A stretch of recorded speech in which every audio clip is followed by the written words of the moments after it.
Et voilà donc le dernier exercice de ce premier DS.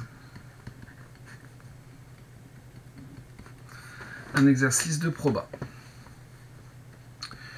Donc on a des boules noires, des boules blanches dans une urne, très classique.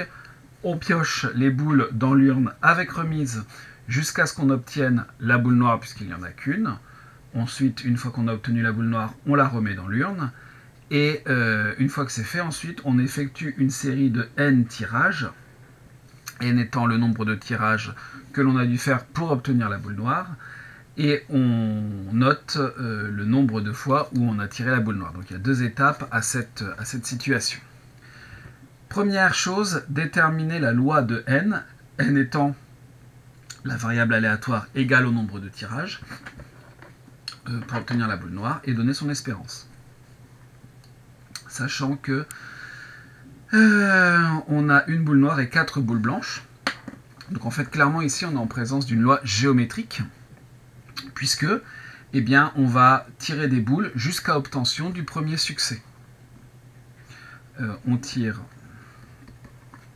des boules dans l'urne de façon indépendante et dans les mêmes conditions.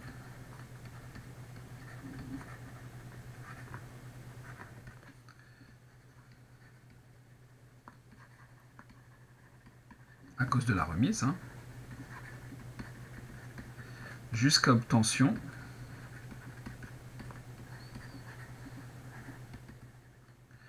du premier succès,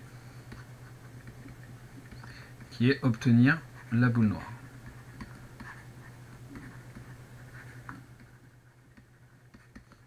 Ce succès est de probabilité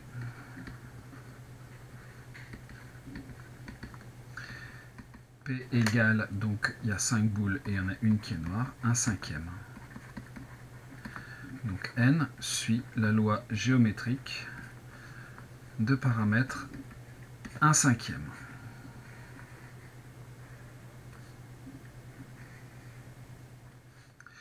On a donc, on nous demande aussi l'espérance, E de n égale 1 sur 1/5 égale 5.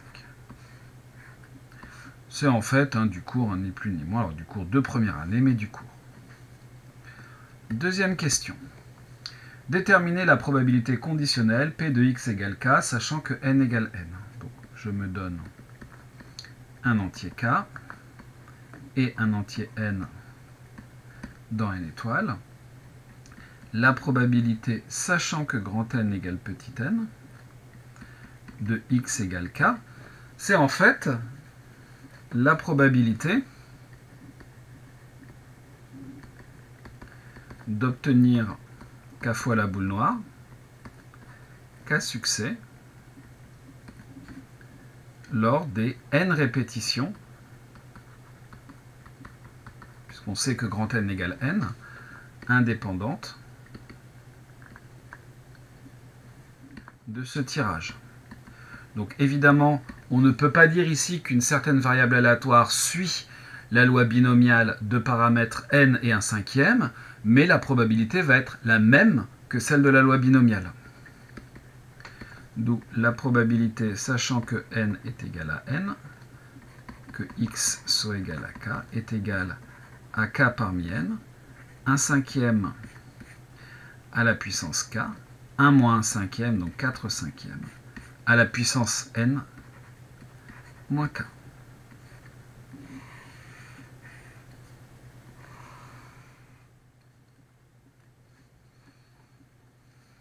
Question 3. Vérifiez que P de x égale 0 égale 4/9. Bon. Pour avoir P de x égale 0, eh bien, on va obtenir ça à l'aide de cette situation. Ici, la famille des grands N égale petit n pour n appartenant à n étoiles est un système complet d'événements. C'est l'ESCE associé à la variable aléatoire grand N. Par la formule des probabilités totales, on en déduit que la probabilité que x soit égal à 0, alors qu'en fait je devrais noter comme ça, de même ici il faudrait mettre décroché, mais on peut s'en passer dans cette situation. C'est quoi? C'est la somme pour n allant de 1 à plus l'infini. La formule des probabilités nous assure de la convergence de la série. Donc la somme pour n allant de 1 à plus l'infini des p de grand N égale petit n multiplié par la probabilité, sachant que grand N égale petit n, des grand X égale 0. C'est-à-dire la somme pour n allant de 1 à plus l'infini des P de grand N égale petit n. Donc là, il faut se souvenir de la formule qui donne la probabilité d'une loi géométrique. Donc on a 4/5 à la puissance n-1 multiplié par 1/5.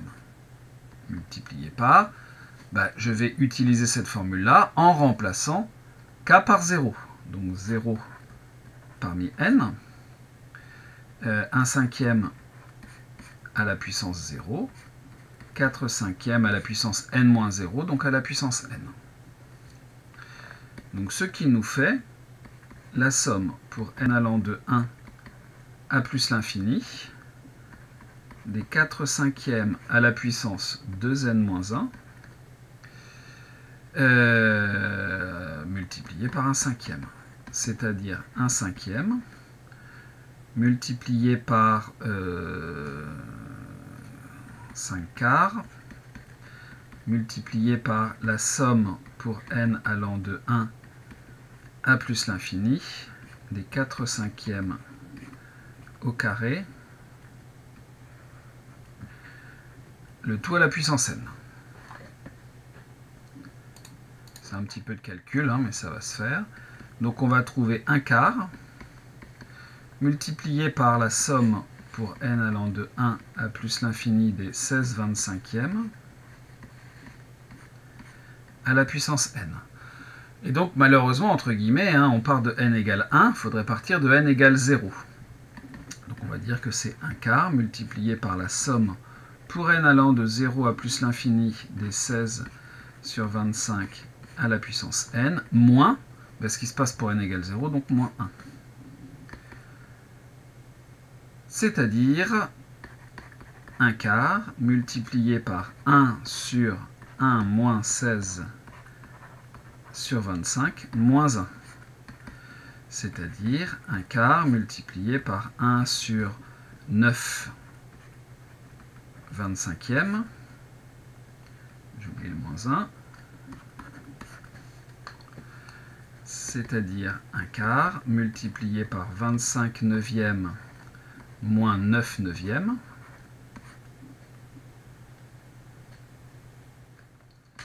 C'est-à-dire 1/4 multiplié par 16 sur 25.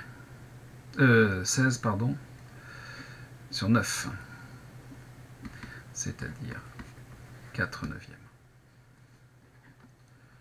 D'où la probabilité que x soit égal à 0 vaut bien 4 neuvièmes.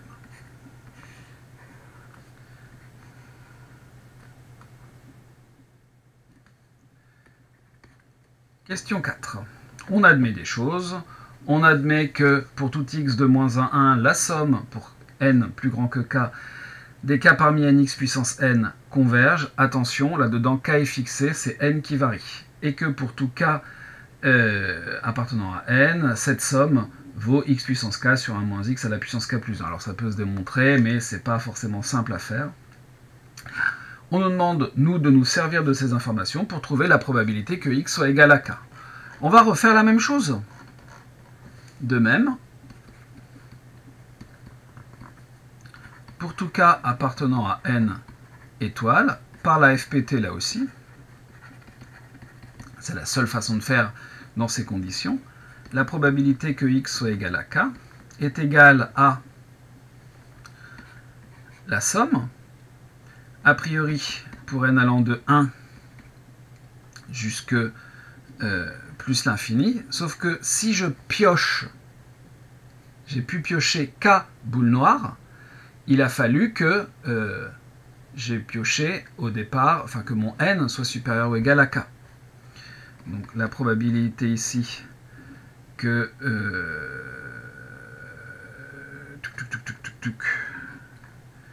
que n soit égal à petit n, ce qui me fait penser que j'ai oublié quelque chose dans la question 2. Multiplié par la probabilité, sachant que n est égal à n, dx égale à k. Ce que j'ai oublié de dire là ici, dans la question 2, voilà, c'est que ça ne fonctionne que si k est supérieur ou égal à n. Et la probabilité, sachant que n égale n de x égale k, vaut 0 si k est strictement plus petit que n. Vous ne pouvez pas piocher k boules noires si vous avez pioché moins de boules en tout. Il faut plus de tirages que de boules noires tirées.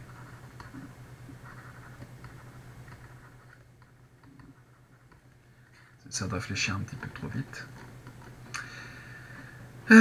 Donc là, on revient à ça. Or, donc ça vaut 0 si n n'est pas plus grand que k. Donc on va avoir ça.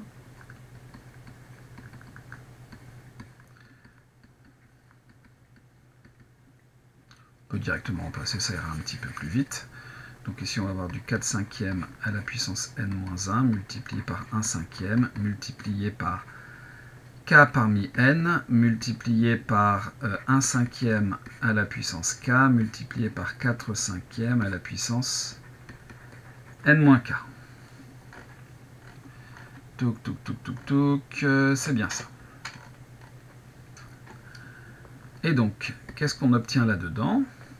Donc, on va avoir une somme pour n allant de k à plus l'infini des 4 cinquièmes à la puissance 2n moins k moins 1 multiplié par 1 cinquième à la puissance k plus 1 multiplié par k parmi n.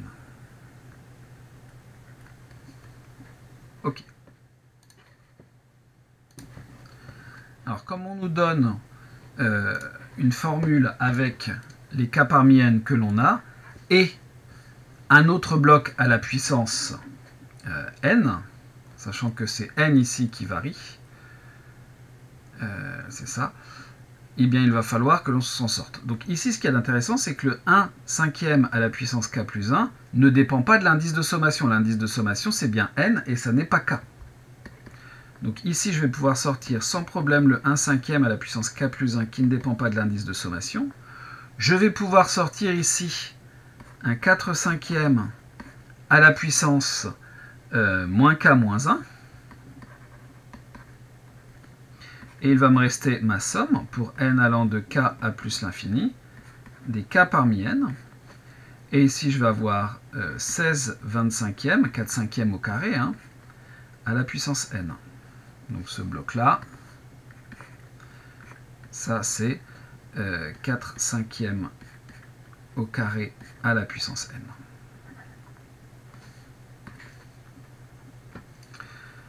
Et donc, qu'est-ce que l'on va avoir? Donc, on va avoir le 1 cinquième à la puissance k plus 1. On verra comment on gérera ça après. On va avoir ici du 5 quarts, non pas 5 sur k, mais 5 quarts à la puissance k plus 1 aussi. Et puis cette somme, d'après ce que l'on nous dit, c'est x à la puissance k divisé par 1 moins x à la puissance k plus 1. Il n'y a plus qu'à terminer le calcul. Donc ici, on va avoir 1 quart. Alors, je vais détailler le calcul. 1 cinquième multiplié par 5 quarts à la puissance k plus 1. Multiplié par 16 25e à la puissance k. Divisé par 1 moins 16 25e. Donc on va avoir 25 25e moins 16 25e, ce qui va nous donner 9 25e à la puissance k plus 1.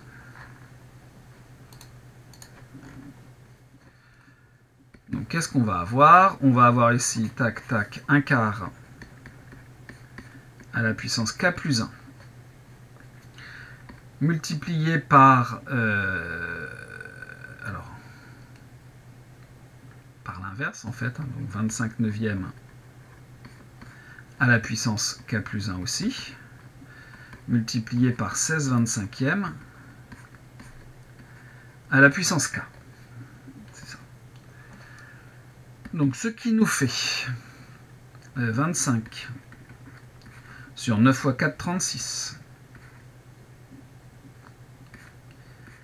à la puissance 1, multiplié par 25 sur 36 à la puissance k, multiplié par 16 25e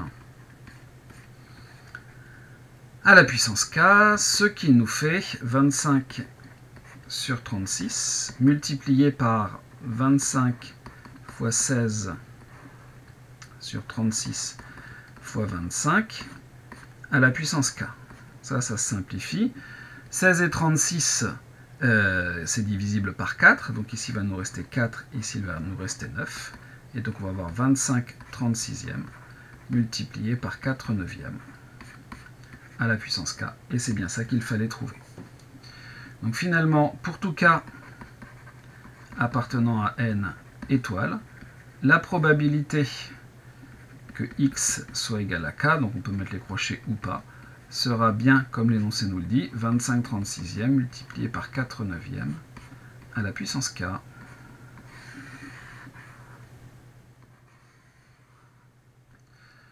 Reste la question 5.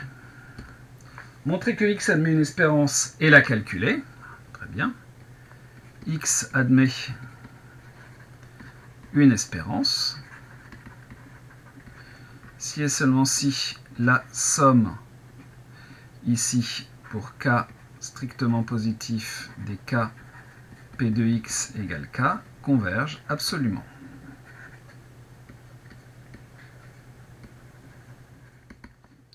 Donc on va s'intéresser à la somme pour k positif des k multiplié par 25 sur 36 multiplié par 4 neuvièmes à la puissance k en valeur absolue. Mais évidemment, comme il n'y a que des nombres positifs, valeur absolue ou pas, on s'en fiche. C'est-à-dire la somme pour k positif des 25 sur 36 multiplié par 4 neuvièmes. Alors vous allez voir pourquoi je fais ça après. Multiplié par k multiplié par 4 neuvièmes à la puissance k-1. Or, si je fais ça, la série des k 4 neuvièmes à la puissance k-1 converge en tant que série géométrique dérivée.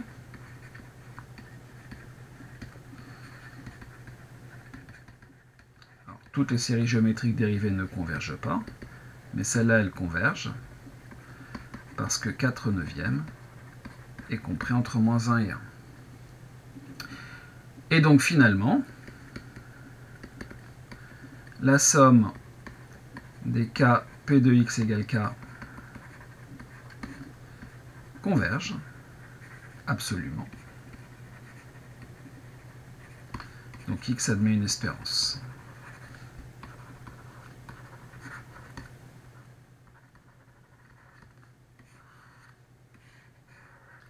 Reste à la calculer. E de x, ça sera donc la somme, on peut même aller un petit peu plus vite, hein, on sait qu'on peut sortir 25 36e et 4 neuvièmes, somme pour k allant de 1 à plus l'infini des k 4 neuvièmes à la puissance k-1,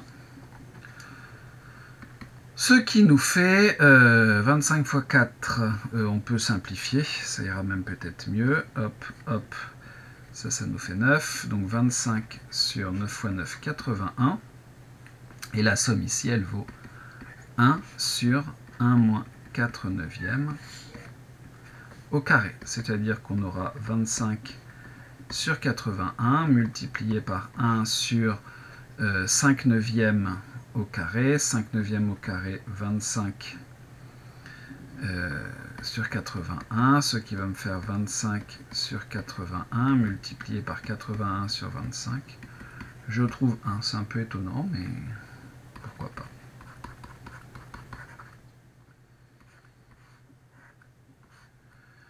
Qu'est-ce que c'est que x?